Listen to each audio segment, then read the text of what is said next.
start back with you at the beginning Okay, because I'm just sitting here looking at your book, Words from the Music Room, your lovely poetry. thank And you. so I wanted to take you back to where your love of music began. Oh, right. Well, right from a very, very young age, um, music has always been part of where I've lived, I guess. My dad used to play the piano. Uh-huh. Um, my mum used to listen to the radio and also play old 45 singles. She used to buy singles, and I remember listening to music all right from a very, very young age. I think the first little record player I was ever bought was a kind of plasticky thing that played weird shaped records when I was about 3 or 4. All So, right. so that would I have had been, one of those plasticky kind of record players too. yeah, that would have been about 1961, 62 maybe. Yeah. So, yes, so it's always been there. The kind of music my mum listened to on the radio, it was probably middle of the road, just basically popular music. I mean, she bought singles, she got singles by Uh-huh. all kinds of people from like the Beatles and Roy Orbison and Eartha Kitt and Uh-huh. all kinds of things. I've still got a few of them actually that I managed to put to pinch. Oh, that's so uh, fun. and it's kind of like my love of music started from there, Uh-huh. really. And I used to sing in a church choir. I used to get paid bits of money for singing. I used to do quite well when I had a reasonable singing voice.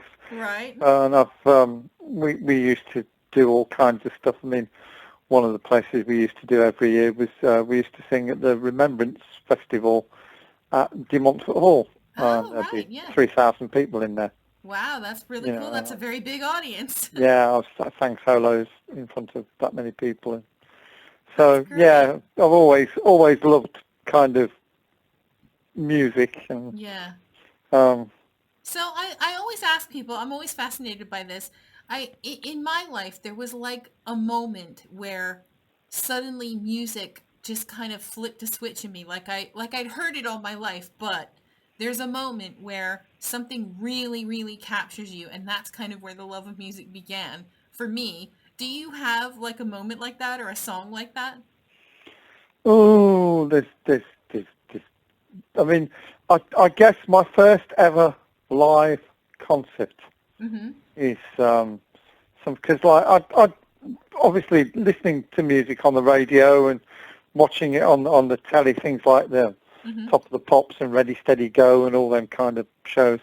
Um, when I was 13, a band who I was really, really into was T-Rex, Uh-huh. and I heard that they were coming to Leicester. They were going to play at De Montfort Hall. Yeah. I did some serious ass kissing with my mum to let me go with a friend of mine because Right. she was convinced that I'd go off to this concert and come home and be like all of a sudden from being a kind of weird teenager I'd be a drug fueled hippie or something Yeah. A lot of and parents have that kind of thought. I don't know why.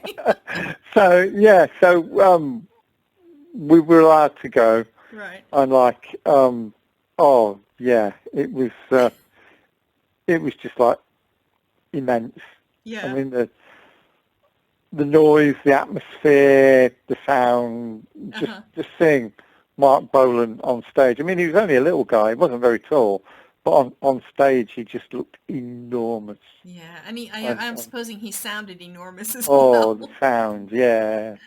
And that was the Electric Warrior tour. Uh-huh. So that's not a bad tour to go on. Oh no, I didn't become a drug fueled hippie, or I discovered Newcastle Brown and became a beer monster. Oh, right. Okay. I suppose your mom might find that a little more acceptable.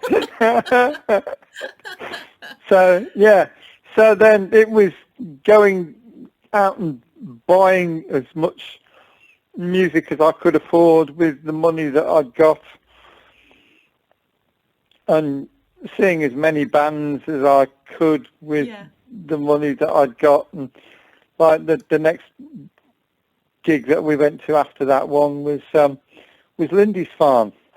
Yep. Because I really needed to drink Newcastle Brown and howl along to Fog on the Tyne with Lindy's Farm. That had to be done. And they've got a little up-and-coming band supporting them called Genesis. Oh, right, yeah.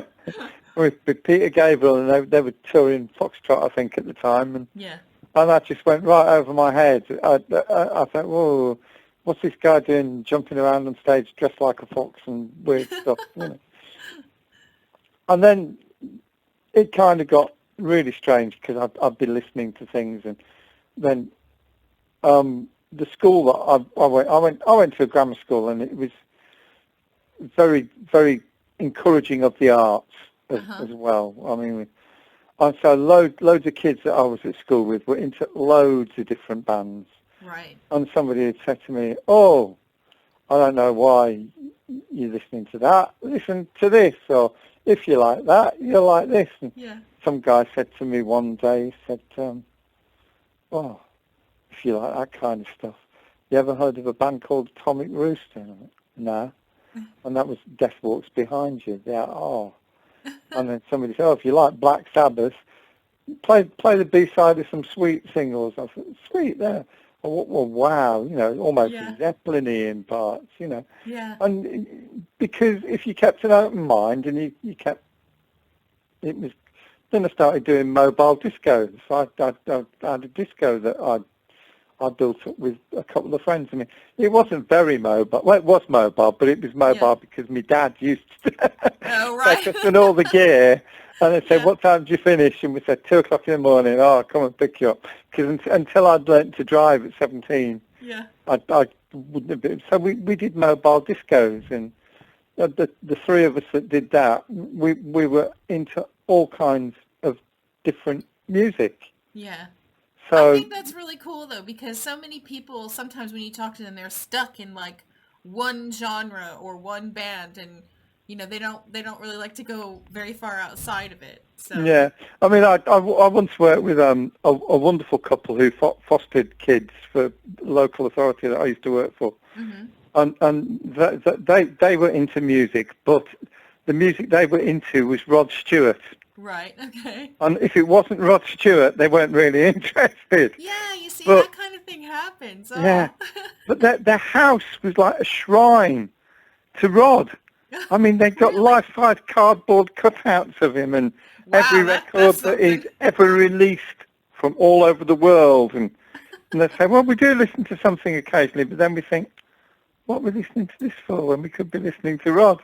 Yeah, I mean, I can't laugh too much because my little office space here is rather a shrine to Jimmy Page. Yeah. But because I was so young when I started listening to his music and I followed his career, he likes all kinds of different music. So he would mention all different genres of music. And so I just got this really broad taste in music. And, you know, it's his credit to him for that. Yeah, I mean, I think the first thing that I ever bought with Jimmy Page on it was probably Hurdy-Gurdy Man by Donovan. Oh, yeah, yep. He was on a lot of things, actually, and even he doesn't remember how many things he was on. Loads and loads.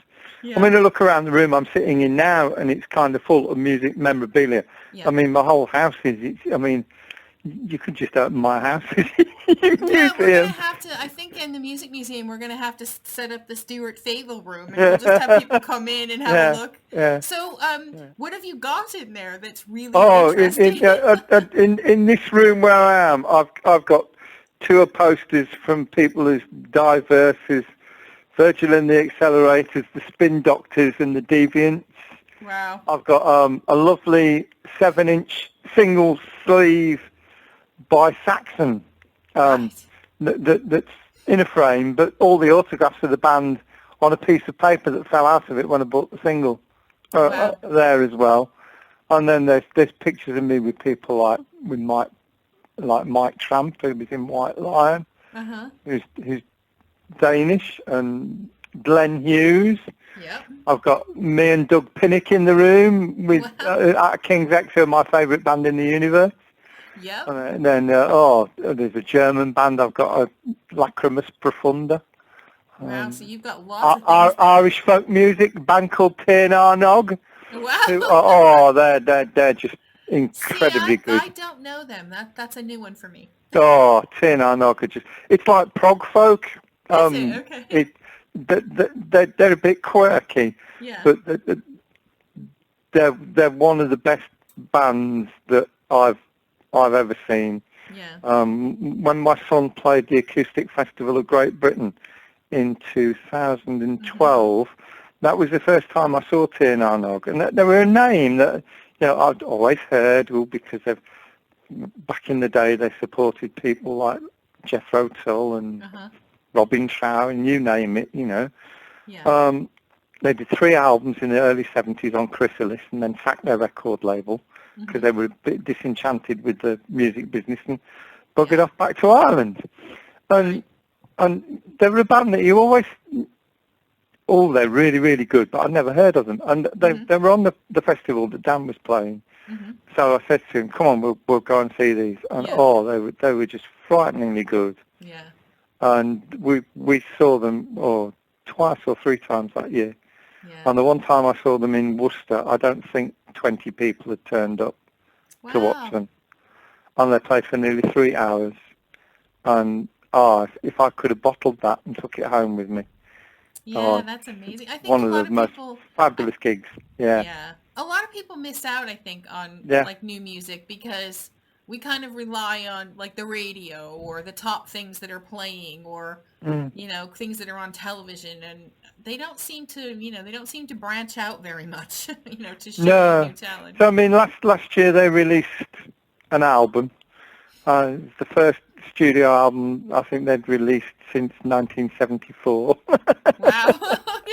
I mean, they've recorded stuff with all kinds of people, and Sonny's done quite a bit of solo stuff as well. But I mean, they really, really are fabulous. Yeah. First group ever to cover a Nick Drake song on an album, and they're just marvellous, Annie.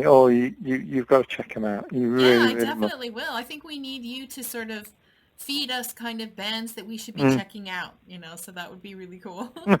You seem to have this encyclopedic knowledge of bands and music that go way back. So do you just like look into the history of bands, or how do you get all this info in your head?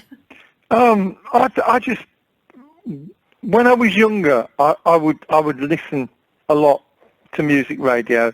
I would watch shows like the Old Grey Whistle Test that would put out.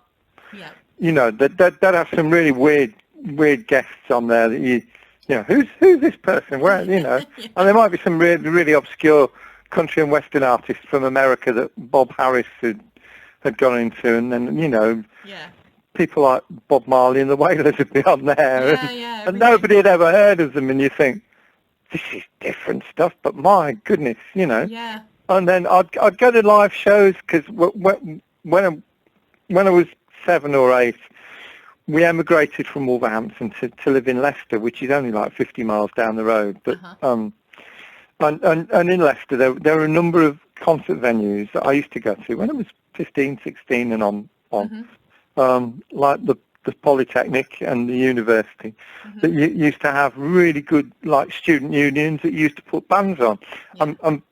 Back in the day, universities and polytechnics were like hotbeds for bands who tour. You could earn a good living playing in student venues up and down the country. I don't think as much of that happens now. But I mean, at Leicester Uni, I mean, there's a band on this Friday night. It's 50p to get in. Who is it? There's some band called Hot Chocolate. We'll go and see them. And the encore, Errol just says to everyone, if you want to come and dance on stage, come and dance on stage. So everyone gets, the place just went mental. Oh, wow, that's so fun. Yeah, and we'd go with Steel Ice Band were touring, and they were playing there. So we thought, we'll go and see them, because we'd see them at De Montfort Hall, but all of a sudden they're at the uni. Yeah. And they got a band from Ireland supporting them called Horselips, who just took the roof off the place. And a fortnight later, they were back headlining the place. Yeah. And they were just, fantastic. I remember one night, the girl I was seeing, we'd gone to Leicester de Montfort Hall to see Robin Trower. Right. And we'd seen him. And then we ran down the road about half a mile to the uni to go in and see somebody else who was playing in the student union at 11 o'clock. Yeah. About 17. And we queued up outside the uni at Leicester to get tickets to see Led Zeppelin. And the tickets were actually Zeppelin-shaped. Yeah. And actually, when we were talked about that before, I remember that I'd seen one of those. Yeah. At one of my exhibits, someone had one and let me borrow it. Yeah, and I'd queued it. I'd bunked off school to get a ticket because I'd been told, oh, you've got to go and see Led Zeppelin. So we queued up, and then when I got to the glass at the front, with all these older students, I was about 15 or something, the girl at the glass goes, it's whatever it was. I don't think it was more than 80p or something. Yeah. She says, where's your union card? No. What's a union card? So if you're not a student, well, if you're not a student, you need a union card to buy these tickets. Bugger off. Oh. So that was it. No ticket. And some of my friends went, and it was one of the few gigs that Sandy Denny actually sang with them on stage. So that that was. So you missed that one. Oh, sadly. I missed that one. Yeah. Well, that's all right. You've got so many other ones there that have. Oh yeah. I mean, I have seen Zeppelin. I saw him at Nebworth, and I've still got the program from that event. Yeah, actually, Henry Litton Cobbold, who owns the house now, he gave me one of the tickets to the concert. Oh, wow. So I've got one here. He donated it to the museum, so I thought that was really super cool. Well, on my wall, I have a frame, and in it is the CD cover from Zeppelin 2 and Zeppelin 3. Oh, right. 2 ticket stubs from Birmingham Town Hall, one from when they toured Zeppelin 2 and Zeppelin 3, which was 1969 and 1970, and all 4 autographs of the band. Oh, that's cool. That's awesome. I can see the Stuart Favill room coming together now. And a promo picture, and it's fabulous. So your musical love has translated itself into poetry here, because I'm looking at your book, Words from the Music Room. Yes. And I'm just fascinated. I remember when I started reading it, I didn't know what I was going to, find in it. And I was just amazed to find all of these different poems about everything, history and your family. But we have to talk again about the most interesting poem I've ever read about the dog mess outside the tour bus. Yeah. I'm sure you're the only person in the entire universe that has ever written a poem about that. So we got to hear the story. I don't know. There it was on the floor right next to the tour bus door. But was it Rhodey or was it Labrador? Oh, gosh. And it's kind of like the idea for that, because it's a true story. Yeah. I mean, we'd gone in the November in 2011 or 2012 to Birmingham to see an Italian band whom my wife absolutely adored, called Lacuna Coil. Yeah. And I took her to Rome to see them. It was her 50th birthday. They're actually playing in Rome on her 50th birthday.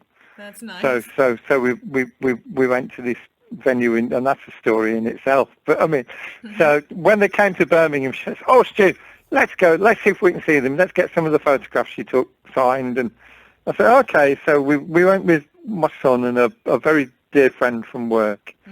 And after the show, we went round the back of the institute where they played, and which is a very nice venue. Yeah. And there was a tour bus, and we were standing in the cold, and after a bit, Wen said, "Oh, bugger this," she says, "I'm going to knock on the door and see if they're in there." So she walks up to the tour bus and knocks on the door and says in her best Italian, because she'd been learning Italian on and off for years, something like, "Excuse me, but are you guys in there?" And this very, very male Italian voice comes from the other side of the door. Yeah. "Yes, we are. We'll be out in a minute." Then we speak very good English. Yeah. Oh, gosh. But as she'd gone to knock on the bus door, it was parked right down this little driveway, and there wasn't much room between the door and a wall. Yeah. And she'd stepped in this huge pile of faces. Oh, my. And we couldn't really see it because it was Yeah. dark, Yeah. but my God, you could smell it once it stood in. And we weren't quite sure whether it was some big dog that had deposited it there Yeah. or whether it was a human being. And, Oh my. you know, with roadies being what roadies are like. Yeah. Oh gosh. So, was it roadie or was it Labrador? We'd never know. Yeah. But everyone's trod in it. Oh my And word. it stunk to high heaven. Yeah, that is a very fascinating poem, but there's so many in here. I mean, so and I don't think this is your only book. You've got another one as well. Yeah, you have 2 books that you wrote? Yes, yeah, Yeah. my first book was called Windows on Life. Yeah, for some reason I don't have that one. I don't know if it wasn't available or something, but I've got Words from the Music Room, which really was fascinating for me because anybody who's inspired by music to write things or do things, I'm very interested. Well, I can send you one, Annie. I've still got a few copies of it. Well, they should put them back on Amazon so we can buy them. I mean, if you do a Google search, you can probably get it from Author House because it's kind of like print to order, so they do it. Right. Okay. So are you planning on writing any more books? So any more poetry? Yeah. I mean, I'm in the throes of finishing off a novel. Oh wow. And there'll be lots of musical references in that. Oh, that's great. It's based around the incredibly sad and sorry tale of our wedding. Of your wedding. Because there were that many disasters and things that happened that were so awful. It's something that just needs to be said because you would not believe the kind of things that happened, and it's just like so funny. Well, having read your poetry book, I think I can believe some of the things that might happen because you've got so many things in here that are so intriguing and so different. You know? When your future mother-in-law leans across you in the taxi on the way to the registry office and grabs your intended by the legs.